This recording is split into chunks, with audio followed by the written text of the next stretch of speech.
Estamos de volta e no próximo bloco vamos continuar conversando com o psiquiatra Dr. Luiz Henrique Novaes da Silva. Só conferir. Estamos de volta, hoje direto do novo Hotel Manaus, onde você tem a melhor da gastronomia, onde você tem no sábado uma feijoadíssima maravilhosa e você pode vir para cá, traga sua amada, traga sua esposa, namorada, que sábado é imperdível, a feijoada do novo hotel, imbatível, regrada a um bom pagode, uma boa música, um bom chorinho, então fica maravilhoso. Hoje a gente tem a honra e o prazer de estar com o Dr. Luiz Henrique Novaes da Silva, psiquiatra e também espírita. E tem o seu consultório na rua São Luís 465, telefone 21 29 5667 e 98832 0686, ali no Adrianópolis, não tem erro. Doutor, no dito popular, a gente sempre ouve uma frase que diz assim: o psiquiatra é o doido que tem a chave do hospício. Mas como a gente percebeu que o senhor não é só psiquiatra, o senhor também tem a sua espiritualidade bastante evoluída, como é que as coisas se encaixam no caso? Qual é a hora que você diz assim, não, isso aqui é pro Luiz espírita, não, isso aqui é pro Luiz psiquiatra? Ok. Na verdade as coisas estão bem misturadas, e aí eu gosto de usar os conteúdos históricos porque eles falam muito do presente. E a gente vai lembrar do período próximo ali ao Cristo, em que as pessoas que resolviam seguir os seus ensinamentos eram tidas por loucas. Então, uma pessoa que era, por exemplo, membro do governo romano, por exemplo, que se de repente se dissesse cristã, ela era prontamente taxada de louca, ela era excluída do ambiente governamental, ela muitas vezes era presa e até morta. Aqueles que tinham interesse de estudar o cristianismo, estudar as escrituras, precisavam se esconder nos cemitérios à noite, porque as pessoas tinham medo do cemitério, então eles iam para lá estudar o Evangelho de Jesus e eram tidas como loucas, né? Com o decorrer da história, a religião e a ciência foram ficando apartadas. Então aquilo que era religioso, e aquilo que era científico, as coisas não se misturavam. Com o passar do tempo, as questões da espiritualidade, por serem inegáveis, serem um fato e experimentado de toda a história antes mesmo de Jesus, isso é uma vivência humana, as pessoas começaram a perceber, de modo empírico, sem grandes estudos acerca desse assunto, até porque os estudos mais aprofundados sobre esse tema são agora dos anos 2000. Então começaram a perceber que pessoas de certa forma espiritualizadas adoeciam menos do ponto de vista psiquiátrico, e quando tinham doenças, essas doenças eram mais brandas, por vezes obtinham curas. Quando não, essas doenças esvaíam-se, mesmo sem qualquer tratamento médico.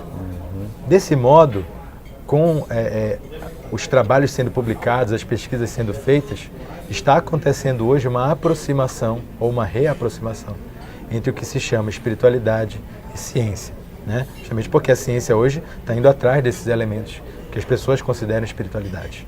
Então, para mim, como psiquiatra e como espírita, não é muito difícil, uma vez que eu tenho os dois conhecimentos, atrelar esses saberes no cuidado do paciente. Até porque, se a gente entende que um paciente com transtorno mental, ao desenvolver a espiritualidade, vamos pensar num paciente com depressão, que é uma doença das mais comuns.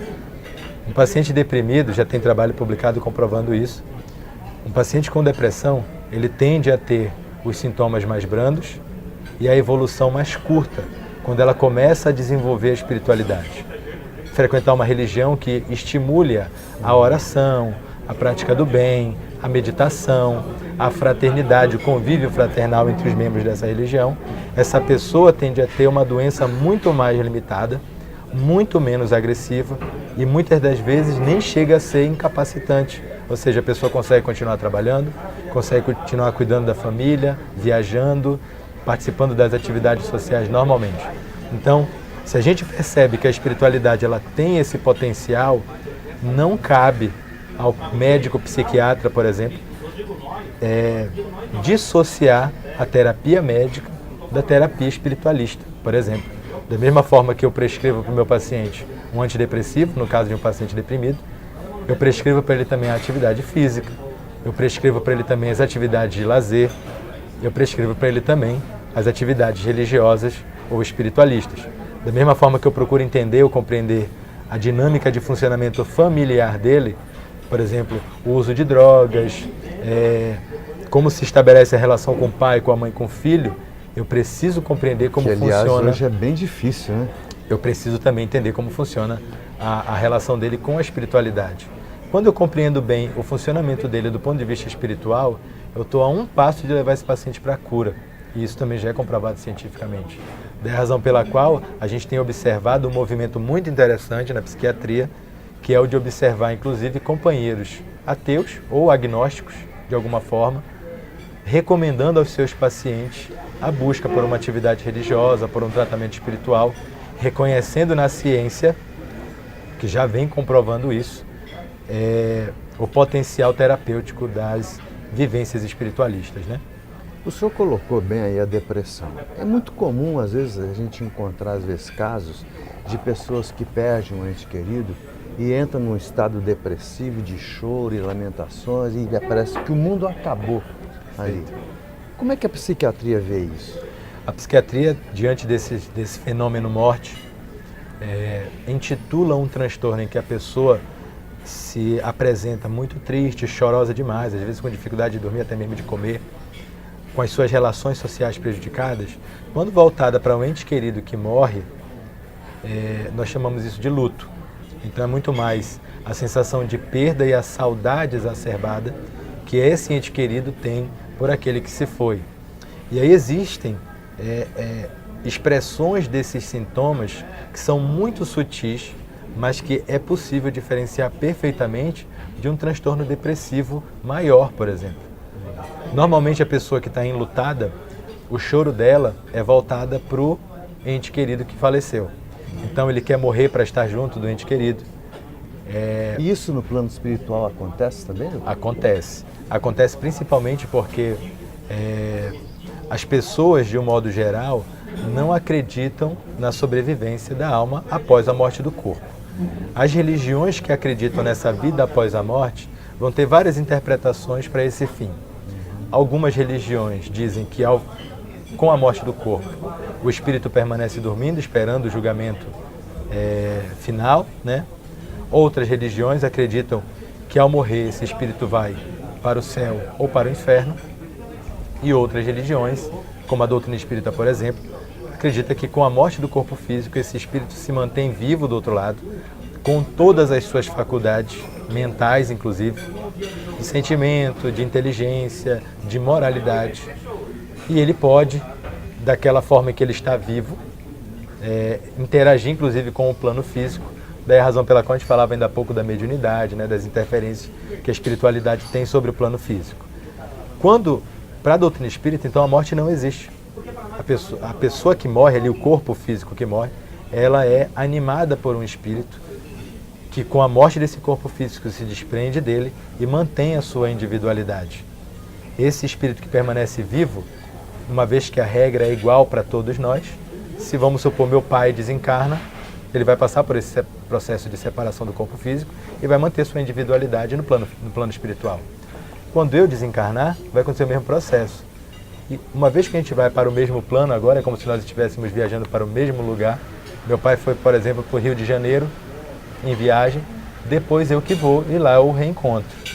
Para a doutrina espírita, há esse encontro, então, dos existe a familiares possibilidade de aqui no reencontro plano físico com o plano astral. Com o plano espiritual e pós-morte do reencontro desses espíritos. Daí a razão pela qual, diante da morte, o espírita reage de forma diferente. Ele não tem mais aquele choro desesperado ou a tristeza da separação, porque a gente sabe que logo, logo a gente vai se reencontrar. Eu precisava encerrar, mas eu não estou conseguindo, não. Então, como é que explica, doutor? Por exemplo, um espírito que veio reencarnado em um cachorro, em um animal, ou algo parecido. Aí, nesse caso, do animal, nós não temos um espírito. Nós temos um princípio espiritual dotado de uma inteligência rudimentar ainda, que anima aquele ser. No processo evolutivo, e aí a gente vai pensar que esse princípio espiritual ele também está em evolução, da razão pela qual você vai ver animais, por exemplo, da mesma espécie, com comportamentos totalmente diferentes um do outro. Você vai ver um cachorro que é extremamente agressivo e um outro cachorro que é extremamente dócil da mesma raça. Cachorro que é dócil, que é cuidadoso, que muitas das vezes é incapaz, mesmo sendo um pitbull, por exemplo, se receber o tratamento ou o acolhimento adequado do seu dono, ele pode não apresentar a agressividade que muitas das vezes a gente associa a esse animal, né? Então ali ele é dotado de um princípio espiritual que está em processo evolutivo. Chega um momento, e isso não está muito claro para nós ainda por conta da nossa pouca capacidade intelectual em termos de humanidade, compreender em que momento esse princípio espiritual se torna um espírito individual. Que nós somos, por exemplo. A doutrina espírita nos explica que nós nascemos espíritos simples, rudes, ignorantes, e que no decorrer dos anos nós vamos nos desenvolvendo moralmente. E aí no ponto em que a gente vira espírito homem, né, digamos assim, hominal, a gente não pode mais reencarnar em animal, pois seria um retrocesso e o espírito não regride, ele simplesmente evolui.